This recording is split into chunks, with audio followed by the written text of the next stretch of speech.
Cuando las aeronaves de la ONU se encontraron por primera vez con los MiG-15 en los cielos de Corea del Norte en noviembre de 1950, se creía que eran pilotados por pilotos chinos.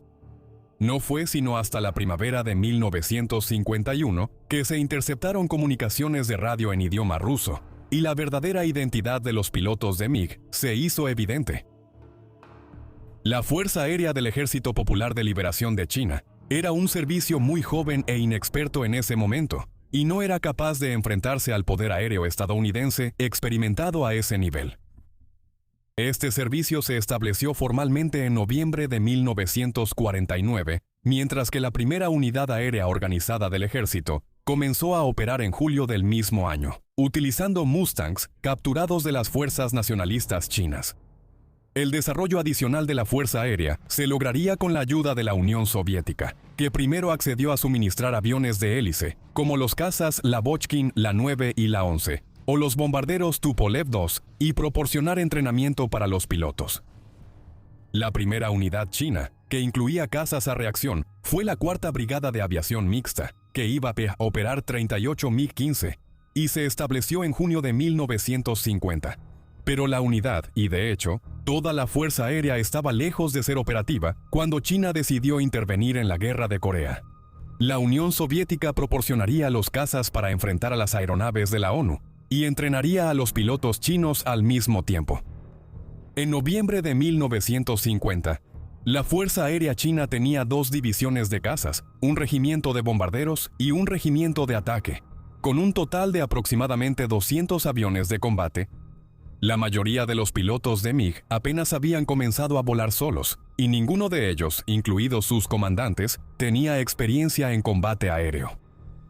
La solución fue enviar primero pequeñas unidades para volar sobre Corea del Norte bajo protección soviética. El 4 de diciembre, el 28º Grupo de Vuelo del 10º Regimiento de Aviación de la 4ª División de Aviación recibió la orden de trasladarse a Dandong, cerca de la frontera con Corea del Norte. Esta unidad china debía enviar no más de formaciones de 4 aviones a la vez a través de la frontera, coordinarse estrechamente con la unidad soviética que compartía la base aérea y volar misiones de combate solo cuando las unidades enemigas fueran débiles. Se desplegaron 10 pilotos chinos y realizaron su primera misión el 28 de diciembre de 1950. Fueron acompañados por 2 escuadrillas soviéticas. Los pilotos chinos inexpertos no lograron mantenerse al ritmo de sus aliados soviéticos, quienes en un momento dado rompieron formación repentinamente y se lanzaron en picada en busca de cazas enemigos. Situaciones similares se repitieron en los días siguientes.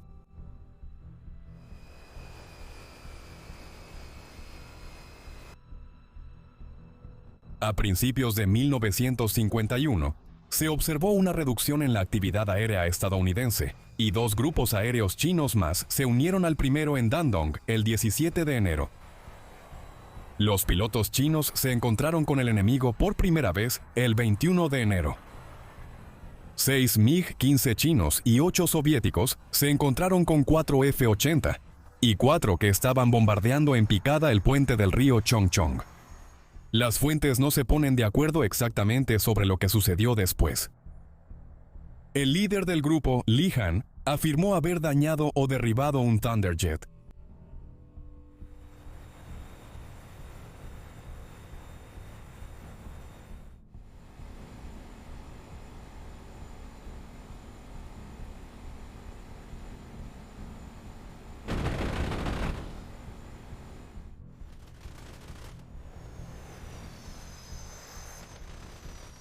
Las fuentes estadounidenses confirmaron definitivamente que un F-80 y 4E, pilotado por el teniente Grant Simpson, fue derribado por MiGs en este enfrentamiento. Otro pilotado por el teniente Don Watt resultó dañado. Algunas fuentes atribuyen la victoria al piloto soviético, el mayor Mikhailov. También hubo una afirmación de que un MiG-15 fue derribado por el teniente coronel William Bertram. Esa es la primera baja de un MiG atribuida a un F-84 en Corea, aunque no hay registro de una pérdida de MiG ni del lado chino ni del soviético. Una semana después, a Lee Han se le atribuyó haber derribado otro F-84 frente a la costa de Corea del Norte. Sin embargo, los registros estadounidenses no muestran ninguna aeronave de este tipo perdida en esa fecha. El liderazgo chino decidió reemplazar a los pilotos del 10º Regimiento de Aviación con los del 12º Regimiento de Aviación en Dandong, el 2 de febrero, con la esperanza de que los pilotos chinos obtuvieran más experiencia. Los pilotos de la nueva unidad tenían solo unas 15 horas en MiG-15. 2 de ellos chocaron durante el despegue. Un avión se estrelló mientras el piloto intentaba aterrizar después de quedarse sin combustible.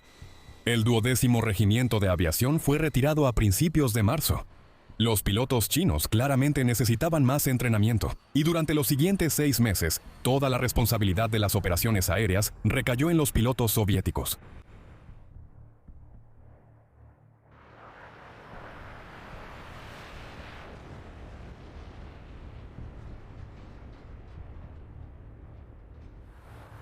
Para junio de 1951, China tenía 6 divisiones de cazas, 2 de ellas equipadas completamente con MiG-15 y una con un solo regimiento de MiG-15.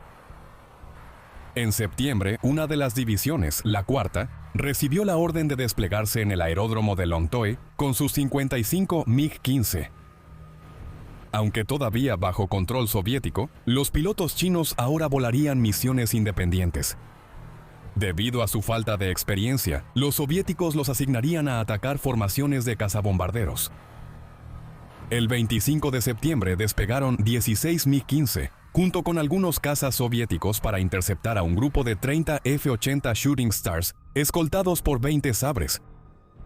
Los MiG chinos estaban liderados por Lee Wen-mo, y era su tercera misión del día, pero no encontraron enemigos en las 2 primeras misiones. El vuelo se dirigió hacia el sur a 6.000 metros de altitud. Sobre Anzhou, el líder del elemento de retaguardia, Lee Jong-tae, avistó 8 F-80 debajo de ellos. Lee ordenó a sus pilotos soltar sus tanques de combustible y llevó a su escuadrón en un giro descendente y brusco hacia los Shooting Stars.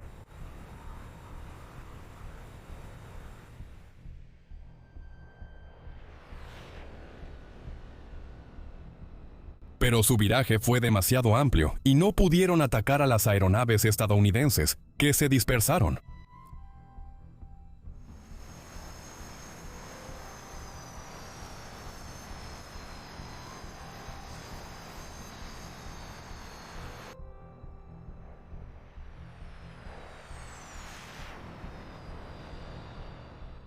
Lee entonces vio 4 F-86 detrás de ellos.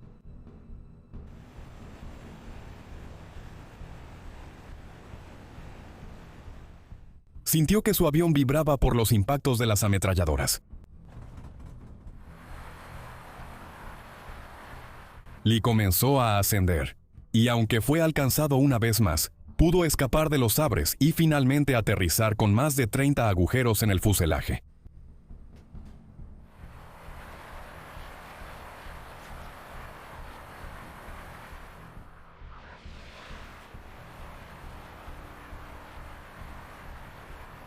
Al mismo tiempo, la tercera pareja de MiGs estaba en un combate aéreo con 6 sabres.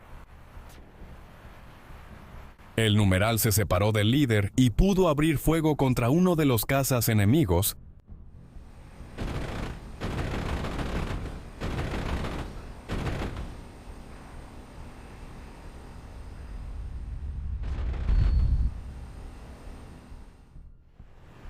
Pero finalmente fue alcanzado por otro sabre.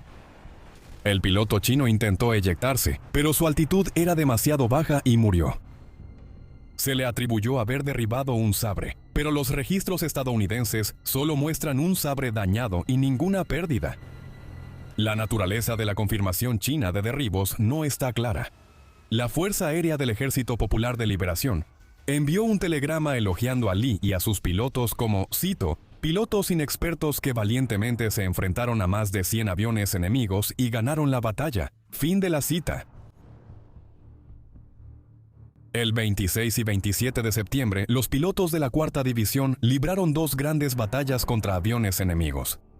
Se desconocen los detalles, pero se perdieron varios MiG. El 5 de octubre de 1951, no menos de 42 MiG fueron desplegados para brindar cobertura a las tropas terrestres que cruzaban el río Chongchong. Los pilotos del 10º Regimiento sorprendieron a un grupo de F-80 que se alejaban ascendiendo después de un bombardeo al sureste de Sinangú. Afirmaron haber destruido 3 F-80 a cambio de la pérdida de un MiG.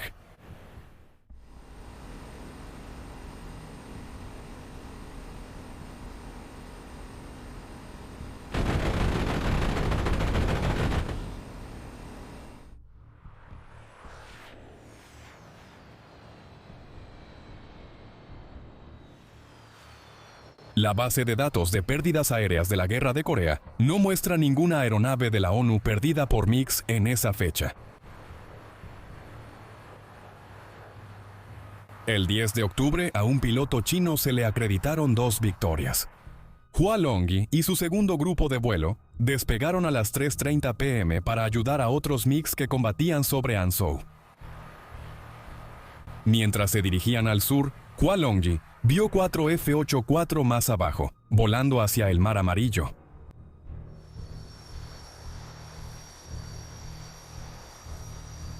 Atacó a un Thunderjet cuyo piloto respondió con una picado en viraje.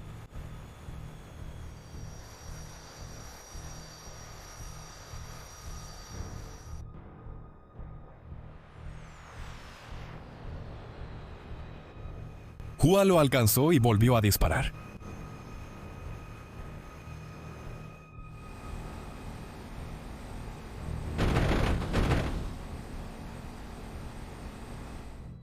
El piloto que acompañaba a Hua informó haber visto al jet estadounidense echando humo mientras caía.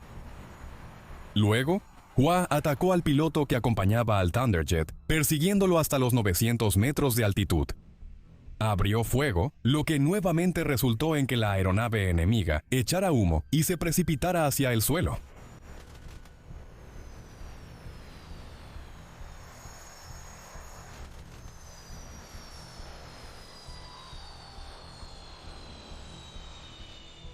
A Hua Longyi se le acreditó un tercer derribo más tarde esa semana, pero resultó herido en el brazo y nunca volvió al combate. En cuanto a sus afirmaciones del 10 de octubre, una vez más la base de datos de pérdidas aéreas de la Guerra de Corea no muestra tales bajas en esa fecha. Entre el 12 de septiembre y el 19 de octubre, la Cuarta División realizó 508 salidas, enfrentándose al enemigo 10 veces y afirmando haber logrado 20 derribos y 10 aviones enemigos dañados. Perdieron 14 aviones a cambio. Como ya se mencionó, la mayoría de estas afirmaciones son cuestionables, ya que no pueden ser corroboradas con los registros de las fuerzas de la ONU. La Cuarta División fue reemplazada después del 20 de octubre por la Tercera División. La Fuerza Aérea del Ejército Popular de Liberación continuó expandiéndose y, con el tiempo, fue asumiendo gradualmente la responsabilidad de combate de los soviéticos en la fase posterior de la guerra. Si te gusta el video, asegúrate de presionar el botón de me gusta, conviértete en un patrocinador en Patreon o dona en PayPal para asegurar contenido futuro. Y sigue viendo Showtime 112.